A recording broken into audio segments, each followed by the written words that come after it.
Oh, so what's good, boys? My name is Sean. Welcome to another video, boys. Another day, another video. So, ayan, boy. Ano na tayo? Anong August? 22 ngayon, no? August 22, 8 days out from our first bodybuilding competition this year. So nag-practice na ako ng naka-posing trunks, nakapagpa-therapy na tayo. Tapos may cup marks pa ako pero mawawala din naman yan, 8 days pa. So solid na yung package natin. Nag-posing na ako ng naka-trunks kung di pa nasabi. So mapapanood yan after netong clip na to. Tapos yun, boy, maulan, no? Kita nyo yung salamin. Fatigue is really high. Yan, yung fatigue. Minsan nang lalambot na ako on most part of the day, pero dapat hindi eh. Tapos sa posing ko naman, boy, kailangan kong ma-fix yung back relax ko kasi hindi ko mabuka.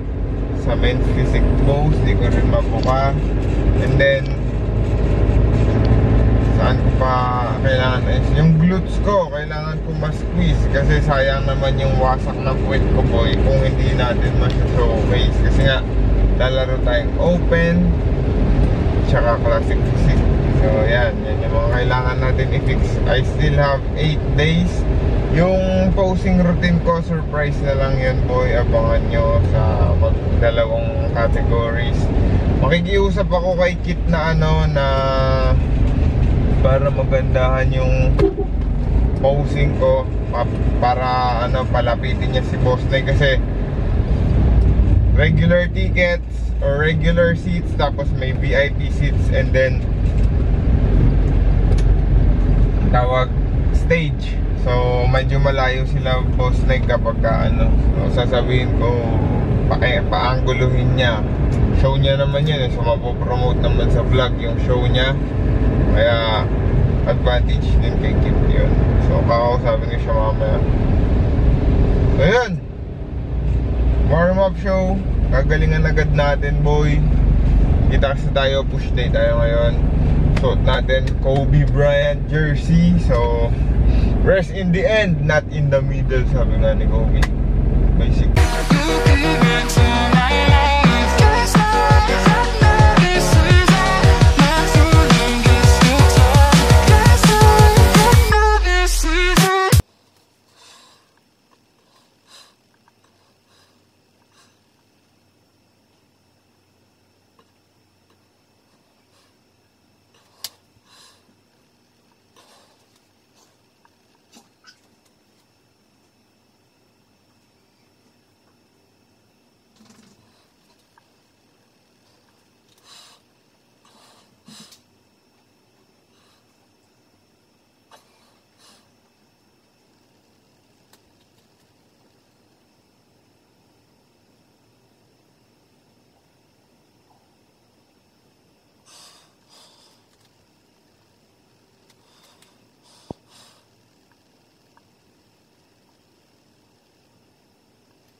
what's the point if I lose myself? Spend a couple days with nobody else, holding in my breath just to see if I can find you in my dreams. Oh, I'm getting tired of losing faith in everything I see. The beauty in the stars above have lost their hold on me, 'cause I'm a sinner. Okay boy, tapos na tayo mag-workout. So ayan, ipit tayo sa traffic. 8:19 tayo natapos ngayon. Si Boss Neg nag-commute na boy, kasi late na. And then tumatagal kasi talaga yung rest time ko. Tapos late na rin kami nakadating sa gym ngayon, 8:20. Ayan, so low energy boy, pero part of the game. Kailangan talaga natin mag-adapt dito sa ganitong situation or ganitong body fat. So hindi pa talaga hindi pa sanay yung katawan ko sa ganitong body fat, kaya nagtatripe pa siya boy, or nahihirapan pa siya.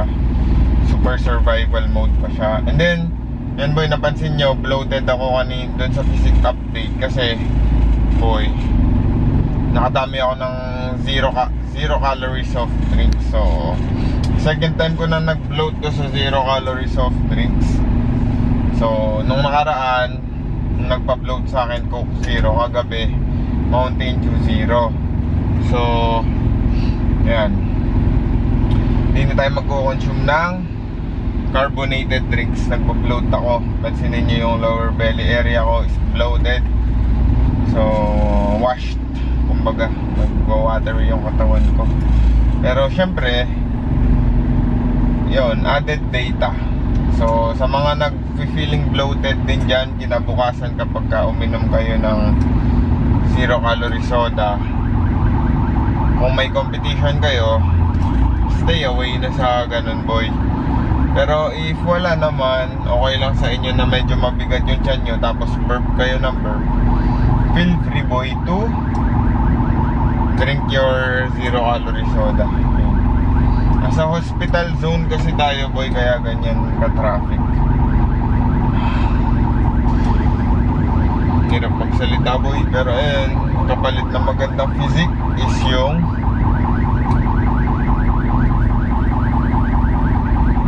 energy mo, or yung function mo, brain function or life function. So again, natural bodybuilding ito. So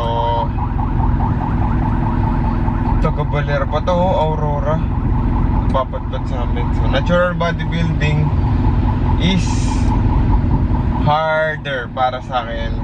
Hindi ko pa naman naranasan mag-enhance boy, pero yun nga, kasi syempre yung mga enhanced bodybuilders, marami akong kaibigan na enhanced bodybuilders, mas madali sa kanila yung mag-burn ng fat kasi nga meron silang mga fat burners. Yan, meron silang mga injectable and oral fat burners.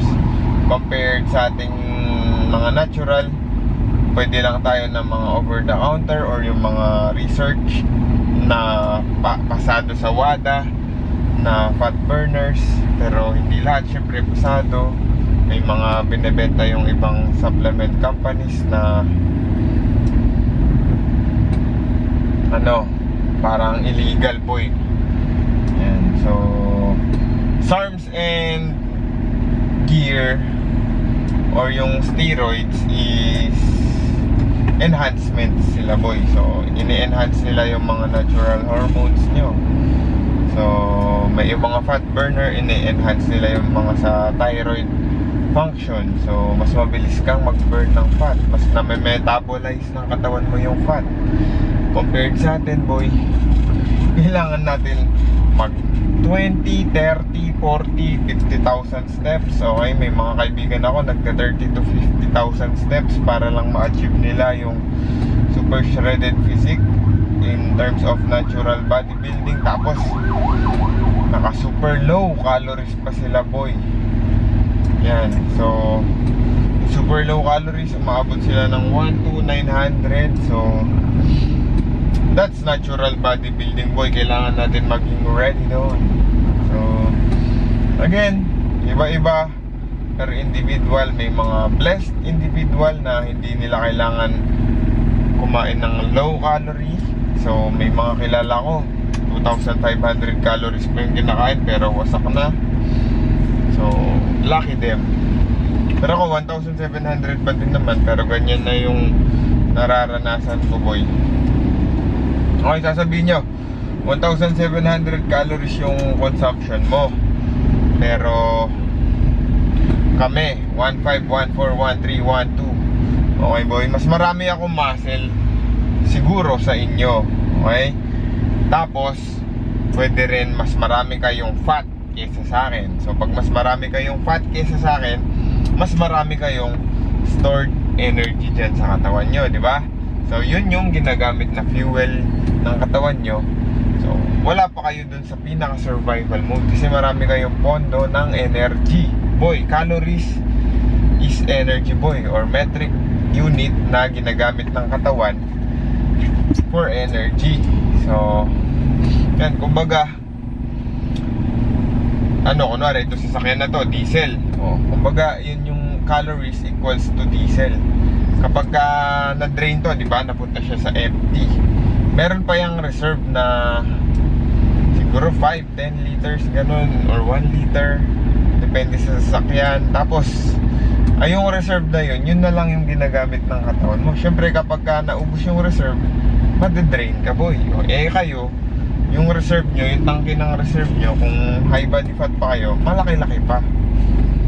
So yun, na-explain ko na sa inyo in the most simplest basic form yung energy balance. Libangin nyo muna ako, boy, habang traffic super traffic, bagal umusad ng traffic. So buti nga nakakapagsalita pa ako, boy. Hirap ng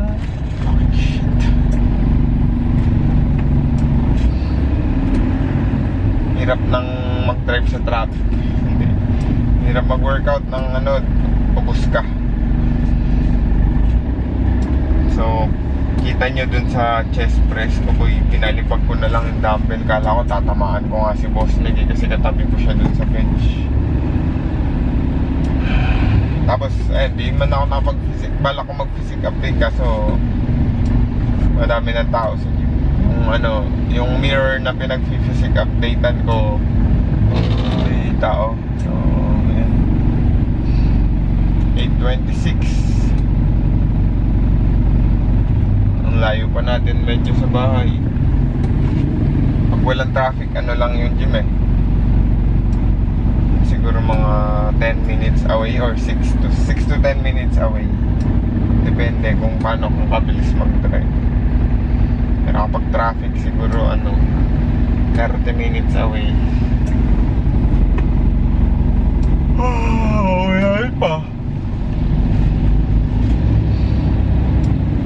Yan, boy, muna tayo, papahinga muna ako. Wala na akong energy. Kita kasi tayo sa next clip. Bukas rest day, 7 days out. Ngayon 8 days out. So kita tayo sa 6 days out. Basic. What's up mga guys? So what's good, boys? My name is Sean.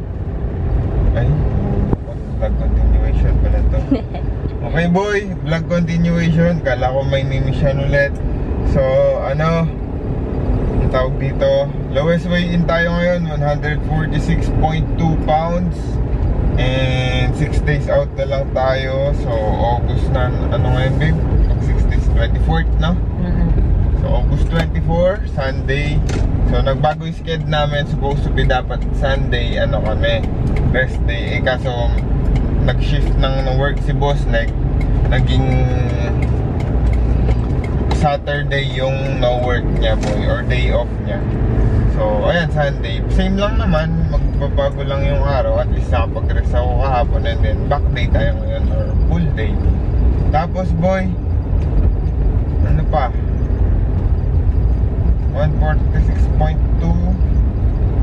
And then ayun, napifix ko na yung posing ko boys after net ng clip ng workout na to. Doon ko na lang ilalagay yung posing ko. Ito yung Makalimutan ko sabihin mo, withdraw pa lang.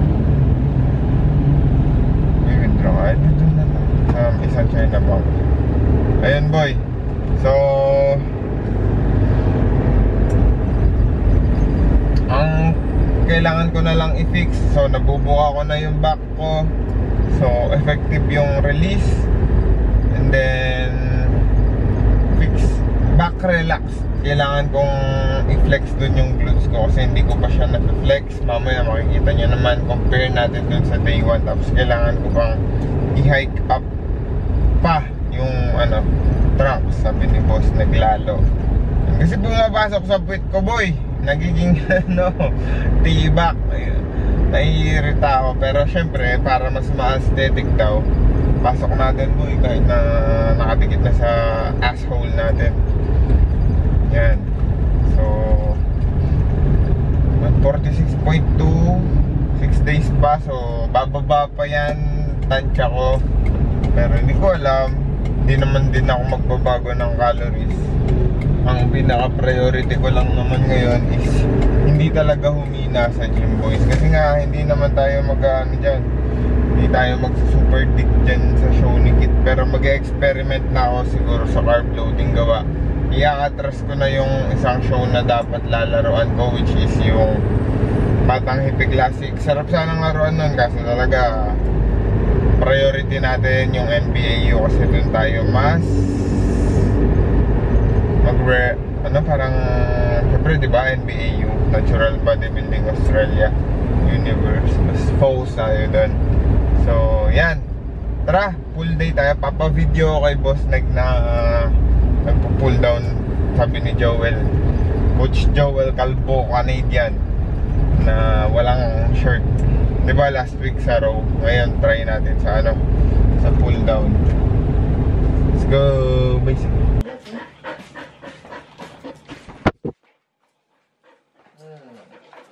46.2. Tunay kaya to. Tunay. Lowest way in.